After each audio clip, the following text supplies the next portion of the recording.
आई तुला उगाच बोलली.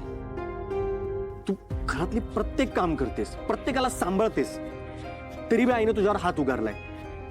सैनिकाला न्याय मिळवून देणं हे काय गुन्हा आहे काय? शुभू,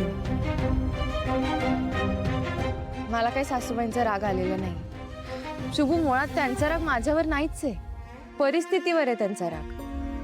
आणि मला सांग, आपल्या मुलीबद्दल जर अशी बातमी पेपरात छापून आली तर कुठलीही गप्प राहील. तू माझा विचार नको करूस रे, मी ठीक आहे. पण नाही श्याम, तू त्या इंद्रनील विरोधात जी पोलिसांमध्ये तक्रार केलीस ना, ते 100% बरोबर केलेस. आता मागे हटायचं नाही, कुठल्याही दबावाला भीक घालायची नाही. उद्या सकाळी पाहिजे असेल तर मी येतो पोलीस स्टेशनमध्ये, पण आता मागे यायचं नाही. हो, आता आपण शेवटपर्यंत लढायचं. पण शुभू, पुढे काय करायचं? म्हणजे तुझ्या नोकरीचं काय? श्रावणी, मी जिथं जाईल तिथं ना, ते अलकनंदा, स्वीटी आणि त्या नालायक रुद्रनं आपला एक माणूस नेमलाय.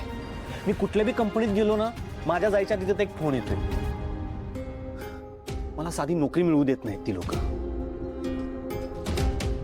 हे बघ, तुला दुसऱ्यांकडे कुठे नोकरी मिळत नाहीये ना, मग कशाला दुसऱ्या कोणाची तरी चाकरी करायची? आपण आपल्या पायावर उभे राहूया, आपला बिझनेस सुरू करूया. आपला बिझनेस श्रावणी, माझ्याकडे साधं भांडवल नाहीये. शुभ, ऐक माझं, ऐक. हे बघ, बाबांचा टेम्पो किती दिवसांपासून तिकडे बंद पडलाय, तो आपण सुरू करून घेऊया ना. हे बघ, मला असं वाटतंय आपण आपला ट्रान्सपोर्टेशनचा बिझनेस सुरू करू शकतो. सुरुवात छोटी असली ना तरी चालेल, पण आपण एकदम मेहनतीने आणि मन लावून काम करू. ठरलं तर मग उद्या सकाळीच जाऊयात आणि टेम्पो दुरुस्त करूयात.